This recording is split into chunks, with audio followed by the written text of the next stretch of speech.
Incluye detalles sobre lo que Betsy Hackman buscaba antes de morir y la perspectiva de los agentes. Una nube de sospecha rodea la muerte del actor ganador del Oscar Gene Hackman y su esposa, cuyos cuerpos fueron encontrados en su casa de Santa Fe. Nadie había visto a la pareja durante días y las autoridades afirman que llevaban muertos algún tiempo.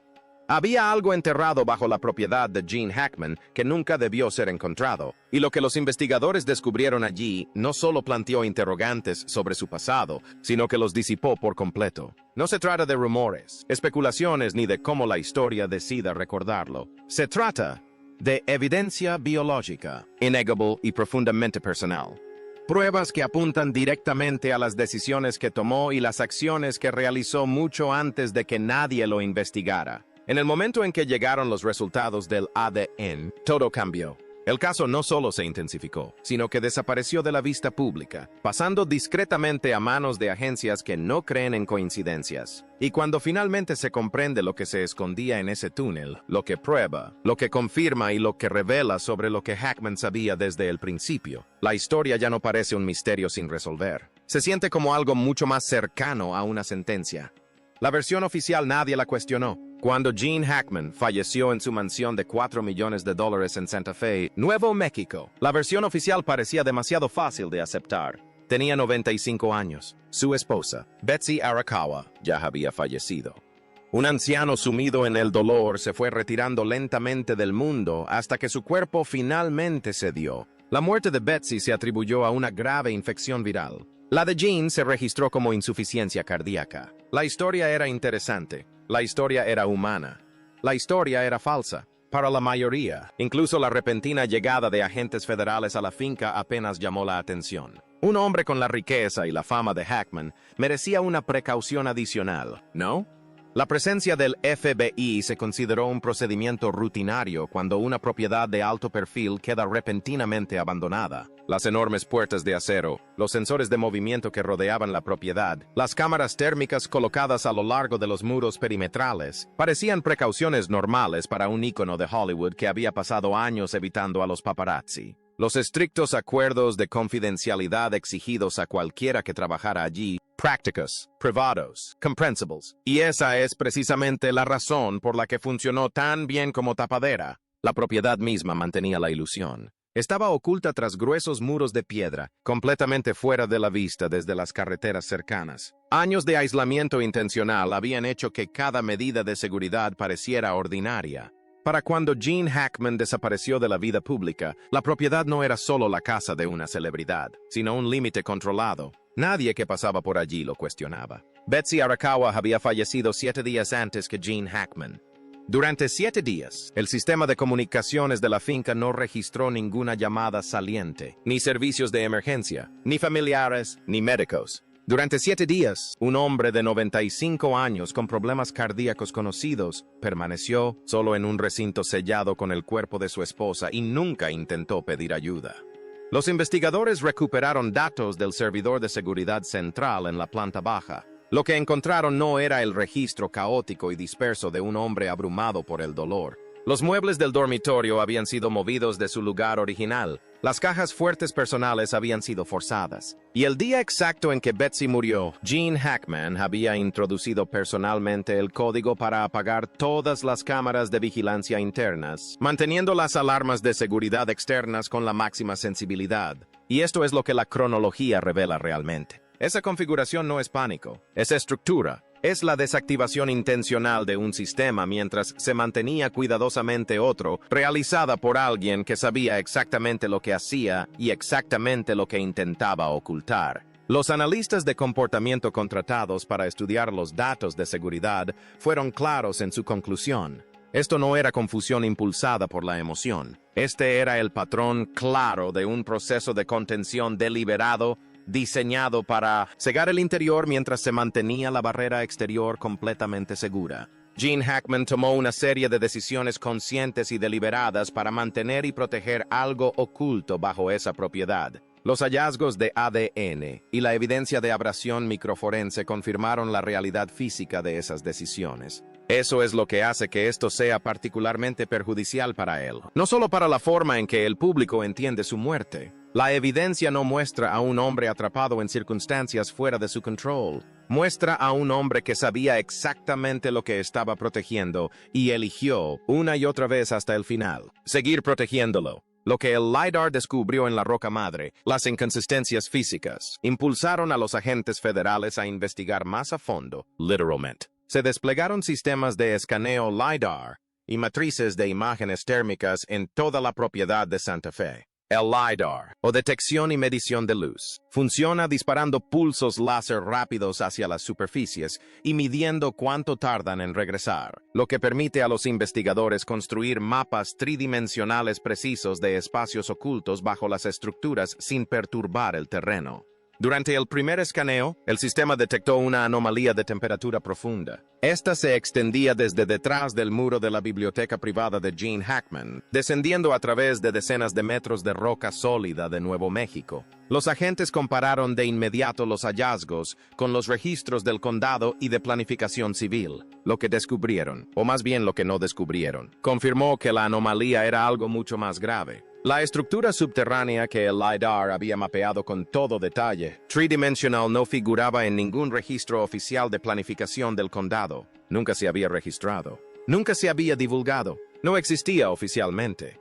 La entrada estaba oculta tras una estantería. Ese detalle por sí solo podría parecer increíble si el mecanismo que la sustentaba no fuera tan intencionalmente, casi brutalmente, práctico. No había escáner biométrico, ni interruptor electrónico, ni señal inalámbrica de ningún tipo. Lo que aseguraba ese paso era un complejo sistema de cierre mecánico integrado directamente en la madera y el acero, una secuencia precisa de acciones físicas que debían completarse completamente a mano, requiriendo una fuerza considerable para liberar los pernos de acero macizo fijados al marco. El diseño era deliberado y específico. Un sistema que no produce rastro de radiofrecuencia. Un sistema que sigue funcionando durante un apagón total. Un sistema resistente a la monitorización remota. La activación accidental o la detección mediante herramientas de escaneo electrónico. Quien diseñó esta entrada la construyó para...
Durabilidad, discreción y capacidad de supervivencia en condiciones para las que la mayoría de la gente ni siquiera se plantearía planificar.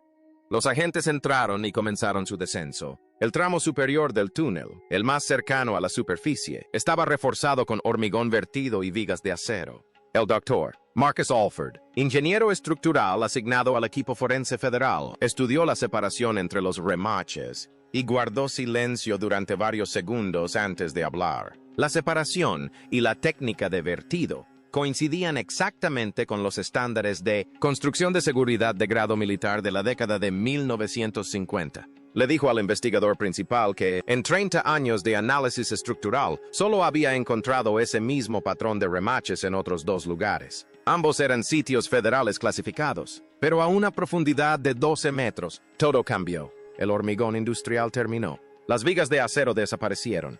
En su lugar, aparecieron muros de piedra tosca con miles de marcas de herramientas primitivas. La calidad del aire en la sección inferior del túnel reveló algo profundamente inquietante.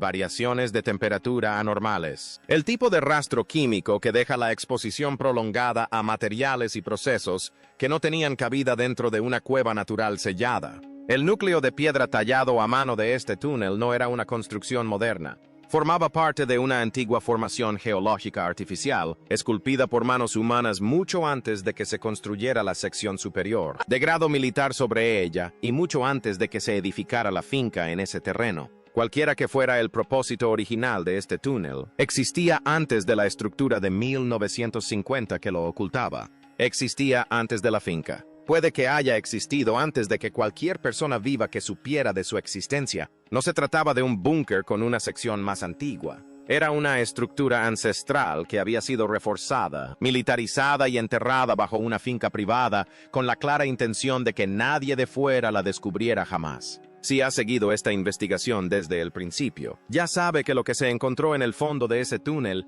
es el detalle que lo cambia todo.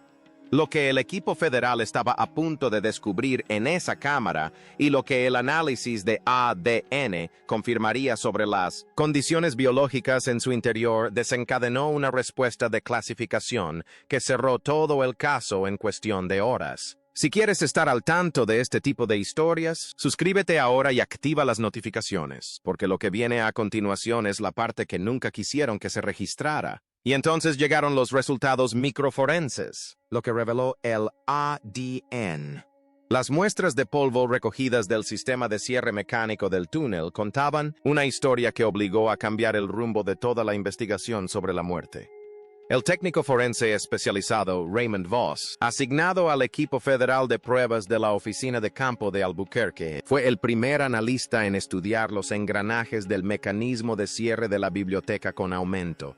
Le habían dado instrucciones de buscar cualquier cosa que no coincidiera con una inactividad prolongada. Lo que descubrió, en cambio, lo obligó a dejar sus herramientas y contactar a su supervisor antes de escribir una sola línea en su informe. Las marcas de desgaste metálico en los engranajes internos eran recientes. No tenían meses ni años, sino solo días, coincidiendo con precisión forense con el periodo de 7 días entre la muerte de Betsy Arakawa y la de Gene Hackman.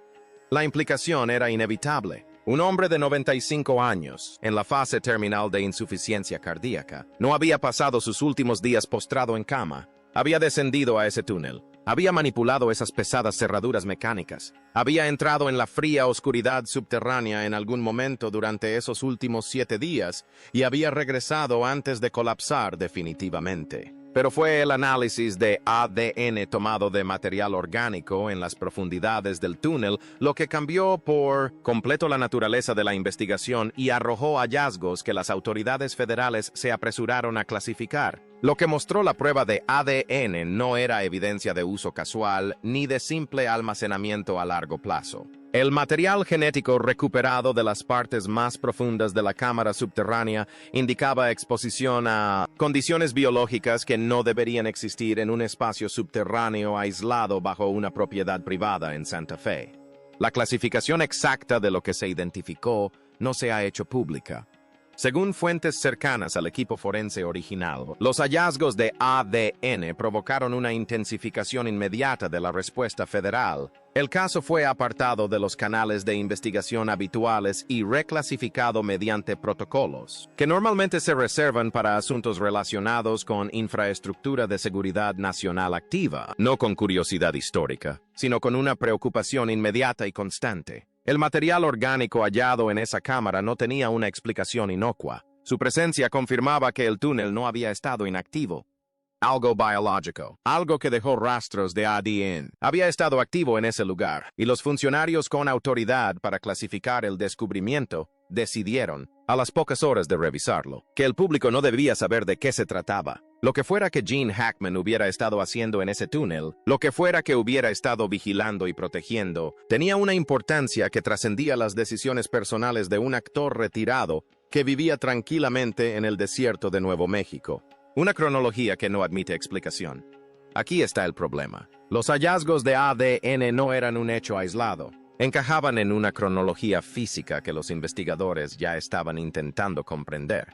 Consideremos lo que ya habían revelado los datos de seguridad antes de que llegaran los resultados de ADN. Betsy Arakawa feliz. Ese mismo día, Gene Hackman desactiva personalmente todas las cámaras de vigilancia internas de la propiedad, manteniendo las alarmas perimetrales al máximo. Transcurren 7 días sin ningún contacto con el exterior. El análisis microforense del sistema de cierre mecánico realizado por Raymond Voss confirma que se accedió al túnel durante ese periodo. Y ahora, el análisis de ADN del material recuperado de la parte más profunda de la cámara subterránea confirma actividad biológica incompatible con un periodo prolongado de inactividad. Cada uno de estos detalles, por sí solo, podría explicarse teóricamente. Un hombre apagando las cámaras en el primer impacto del dolor. Un anciano confundido, tal vez yendo a un lugar donde no debería. Contaminación de ADN por años de presencia humana. Pero al analizarlas en secuencia, esas explicaciones se desmoronan porque todas apuntan en la misma dirección. Un hombre que, en los últimos días de su vida con un corazón debilitado, realizaba tareas específicas en un orden preciso. No al azar, ni por impulsos emocionales, sino con la precisión constante de quien sigue una rutina que ha realizado muchas veces. Esta es la parte que nadie notó en la cobertura inicial. La respuesta federal lo confirmó. Cuando los investigadores llegan al lugar de la muerte accidental de un anciano desorientado, no clasifican inmediatamente los resultados forenses, no despliegan equipos de bloqueo de señales al amparo de la noche, no imponen restricciones de seguridad nacional a los registros de quejas municipales de 2019. La rapidez y la naturaleza de la respuesta del gobierno revelan más sobre lo que realmente se descubrió que cualquier declaración pública. Y hay más. Los hallazgos de ADN no fueron la única anomalía biológica identificada en la cámara. Las muestras de aire de la sección más profunda del túnel mostraron compuestos químicos vinculados a procesos metabólicos orgánicos. No residuos antiguos, ni liberación geológica natural, sino compuestos activos producidos por sistemas biológicos vivos. Ese descubrimiento se incluyó en el mismo orden de clasificación que el análisis de ADN. Ambos se sellaron dentro del mismo lapso de 12 horas. Ahora, el equipo de investigación está profundizando con ese conocimiento, dirigiéndose hacia la pared del fondo de la cámara donde termina el cable analógico, hacia la estructura conectada a él, y lo que están a punto de descubrir va a transformar por completo todo lo que creían entender sobre lo que Gene Hackman hacía en esa cámara.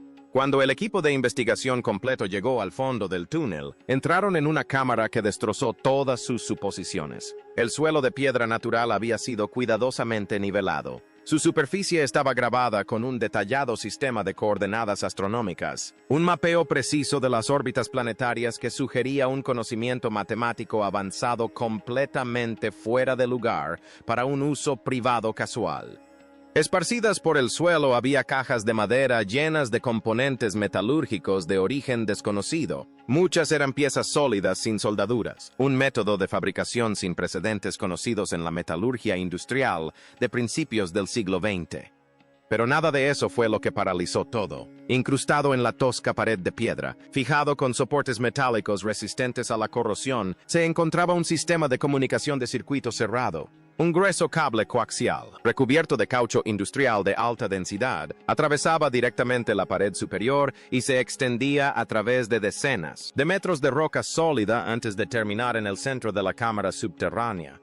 La doctora Claire Souza, analista de sistemas eléctricos perteneciente a una unidad federal de evaluación de infraestructuras, fue llamada para examinar el sistema. Confirmó oficialmente que no se trataba de un vestigio de una antigua reforma. tras rastrear la fuente de alimentación y descubrir que el conjunto de baterías alcalinas, ubicado en la superficie, funcionaba completamente independiente de la red eléctrica del complejo y que había sido diseñado y dispuesto para funcionar sin interrupciones incluso durante un apagón total, comentó a sus colegas que se trataba de una de las infraestructuras eléctricas más cuidadosamente planificadas que había evaluado fuera de una instalación clasificada. El sistema estaba activo. Su carcasa protectora mostraba claros signos de limpieza regular y un mantenimiento cuidadoso y constante para soportar los niveles de humedad del interior de la caverna. Cuando Sousa desmontó los conectores físicos para inspeccionar el interior, no encontró micrófono, altavoz ni sistema de comunicación de voz en ninguna dirección. El cable terminaba en un gran transductor mecánico de señales, un dispositivo diseñado exclusivamente para presionarse contra superficies sólidas y detectar vibraciones de frecuencia extremadamente baja, pequeños cambios de presión y movimientos sutiles que se propagaban a través de densas paredes de piedra, convirtiéndolos en señales eléctricas. Estas señales se enviaban luego hacia arriba a través del cable enterrado, directamente a un altavoz de monitoreo oculto en el espacio privado de Hackman en la planta superior. Durante un número indeterminado de años, Gene Hackman no solo había vivido en esa propiedad. Había estado allí, escuchando no voces, ni transmisiones, ni el mundo exterior, sino las vibraciones de lo que fuera que presionaba contra el otro lado de una pared sellada a 12 metros bajo el piso de su dormitorio. Si esta historia te ha dejado con más preguntas que respuestas, es normal. Suscríbete para ver más investigaciones que van más allá de los registros oficiales. Nuevos vídeos cada semana.